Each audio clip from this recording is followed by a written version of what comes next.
A blessed day, fellow senior high school teachers. I am tasked today to show some sample of my activity sheets for the subject Practical Research 2, that is quantitative research. This is intended for the first quarter, week 7, days 1 and 2. Let me show you my slides presentation.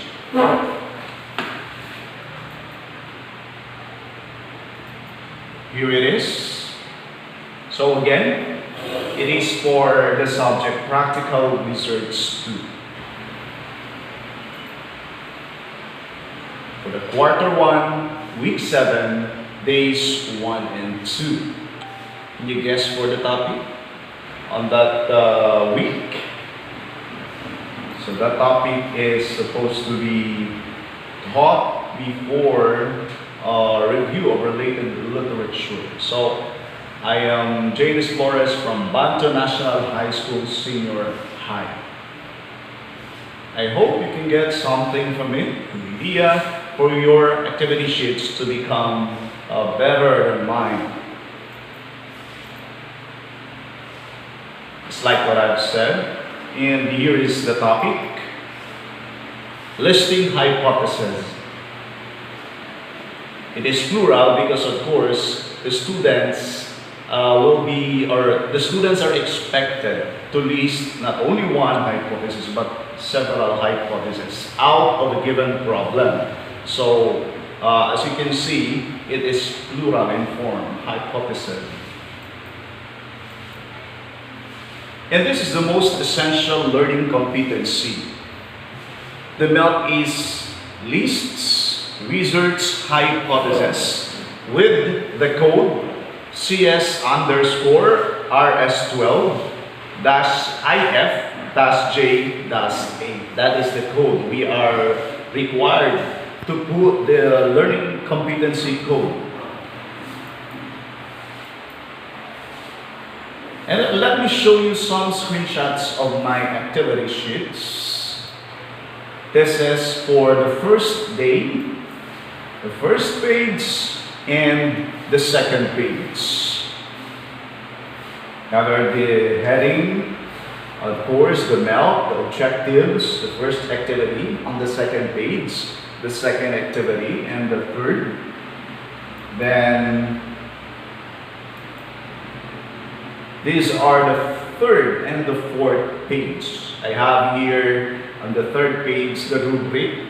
This is for the bubble graph or graphic organizer.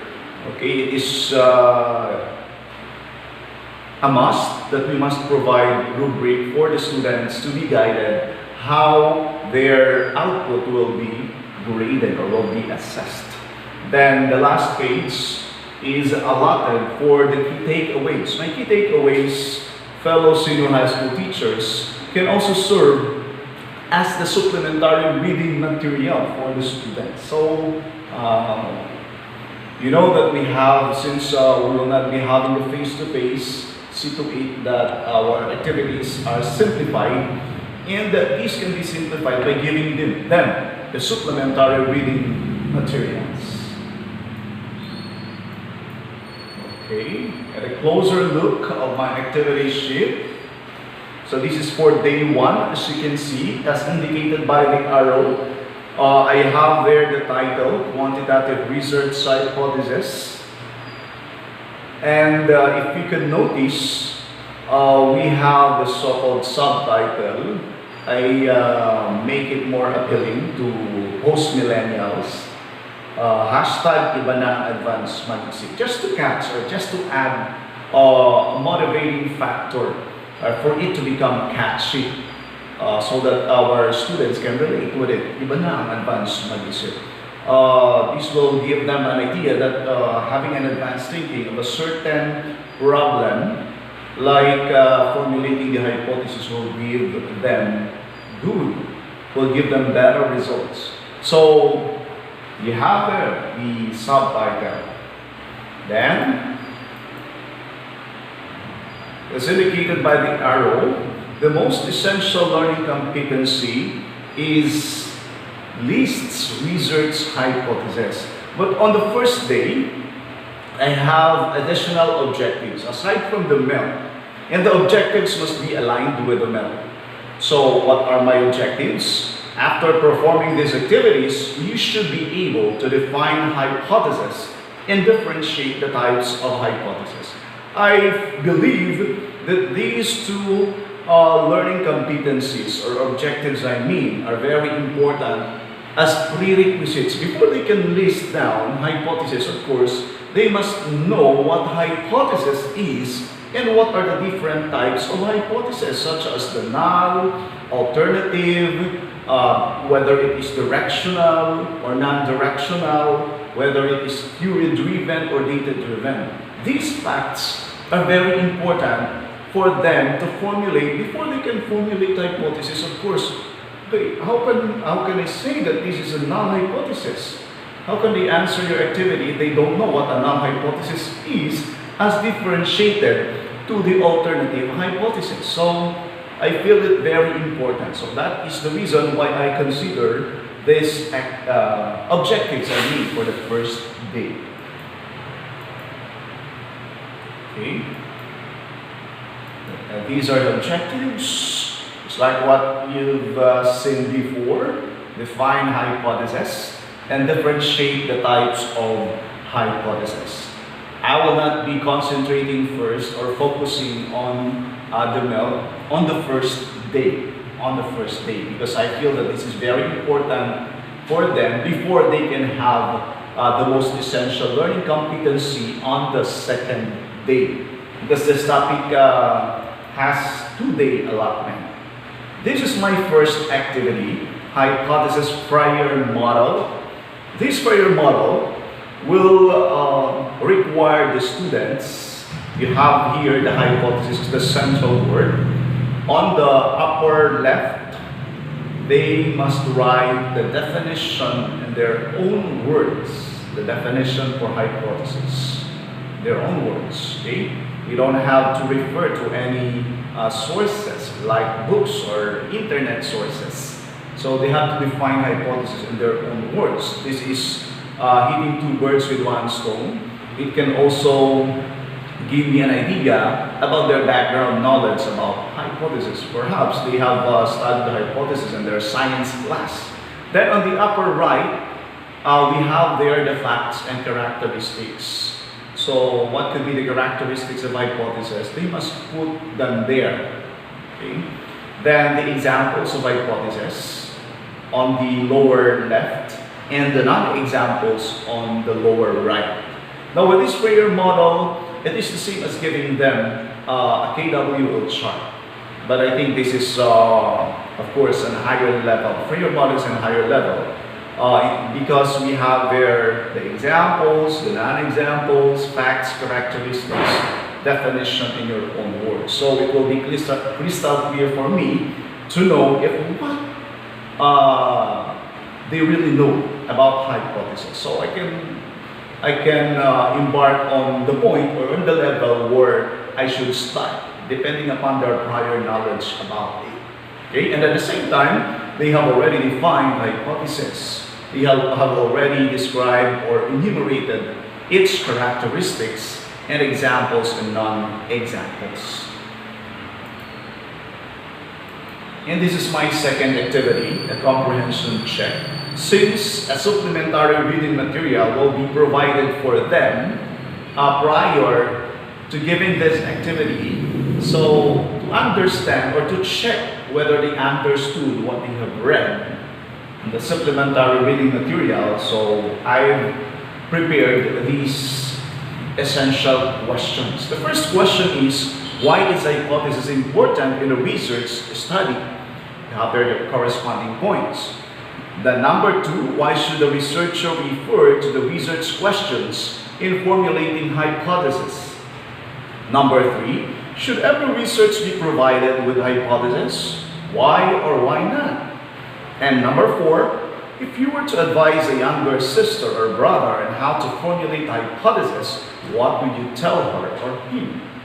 So with this question, the question number 4, of course, I will be able to know if they have mastered the characteristics of a good hypothesis, of an ideal hypothesis, as well as incorporating the different types of hypothesis. But with regards to the different types of hypothesis, I have a separate activity for that. This is a bubble graph. This is activity number 3. It deals with the types of hypothesis. So, you know your students well. If it is not needed to put the clues, just like categories, sources, course, hypothesis, and nature, it's up to you. You know your students very well. But if you think they are wise enough, since you cannot include that, okay? You can erase the nature, course, sources, or categories as clues. But since it is a simplified activity sheet, we cannot have a face-to-face encounter with them, so I better put those things to serve as their clue. So what are the types of hypotheses in terms of categories, like null and alternative, the nature, the course, and the sources. And so this bubble graph will summarize the different types of hypotheses classified in different standards. And this, of course, is my rubric for graphic organizer. I lifted it from the internet, so I provided the source for attribution. You have there the criteria, organization, summarization, grammar and spelling, and design with 4 levels. Inadequate, that is 1, adequate, 2, above average, 3, and exemplary, 4 for each criteria. So that is my rubric. This is very important.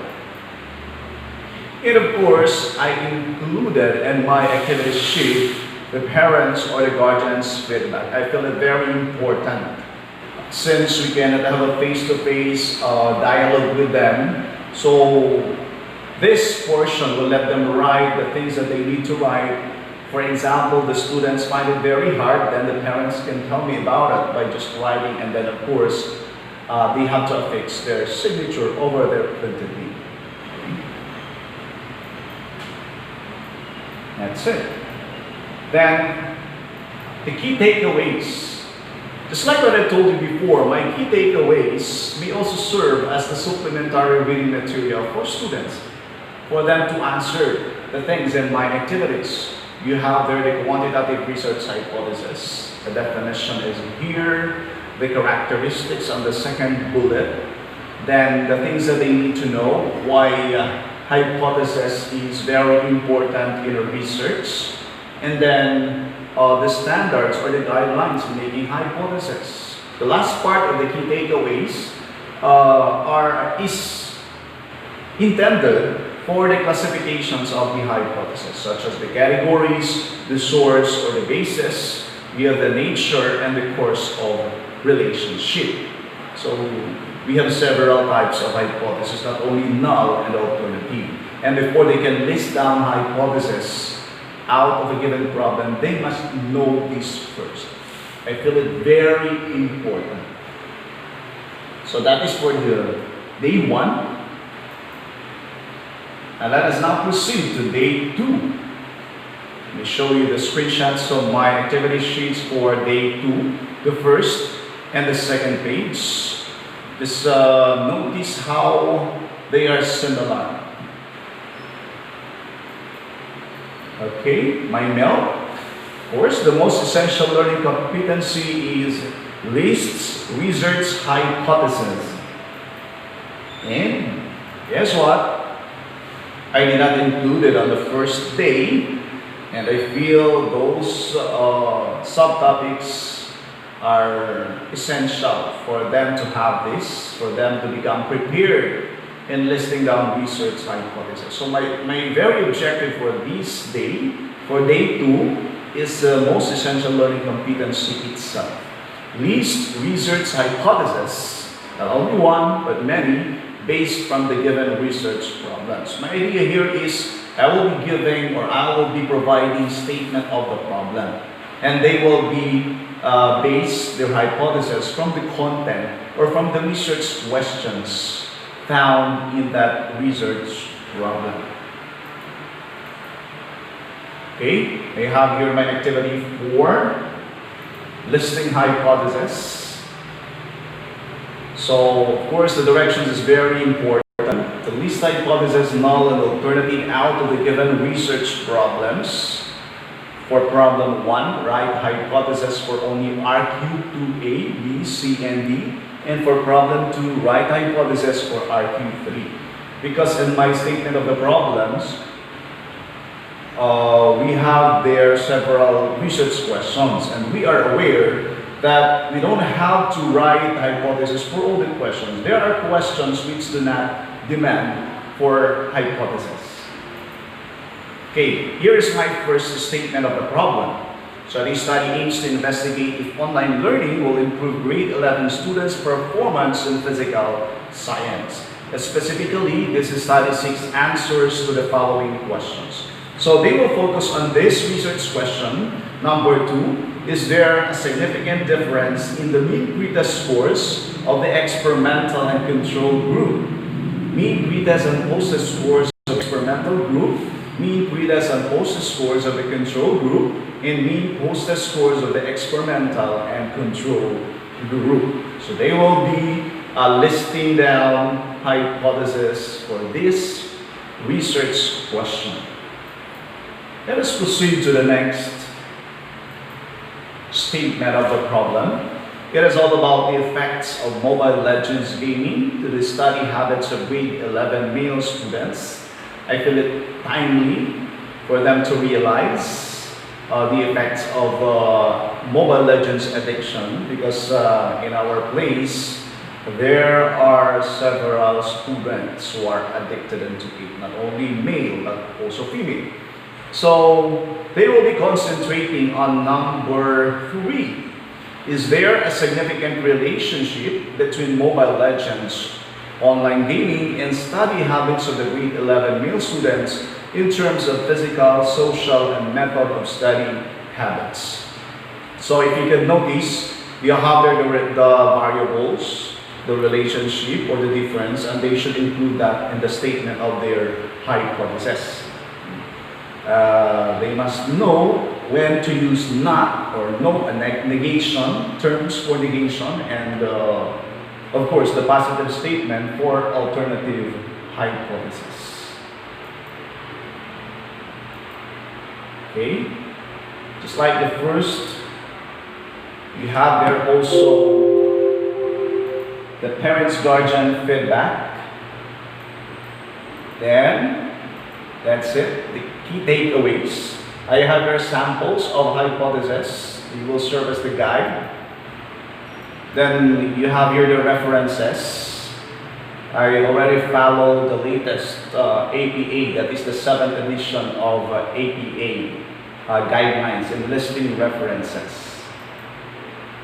Okay, these are my tips on designing activity sheets. Thank you to our education program supervisor, Sir Ruben de la Vega, for sharing this. We have to comply with the required page setup and typography, but do not forget to inject your creativity. That is one of the characteristics of a 21st century teacher. Ensure that it is MELC compliant and there is accuracy in the content. Beware of our language. Check, double check our grammar and the words that we are using. And of course, we have to abide by the intellectual property rights. So I included even the images that I've used, and then of course the references of my information. You have noticed my references. Okay, the guidepost in assuring the content quality, the integrity and consistency. This is very important.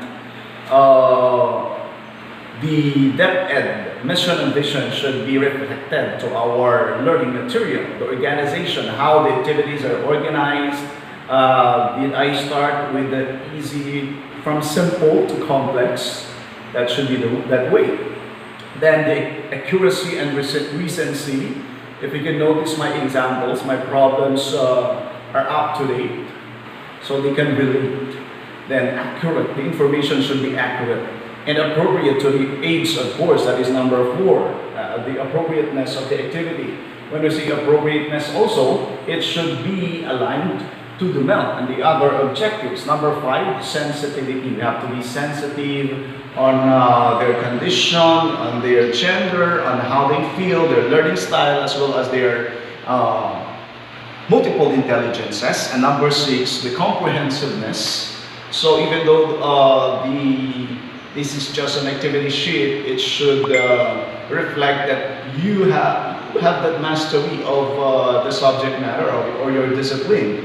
You must know what you're teaching, you must know what you're giving, and you must know the answers to your questions. Number 7, balance. It should be balance. One way of achieving balance is we have the so-called 30-70 ratio for the art and text. That is one way.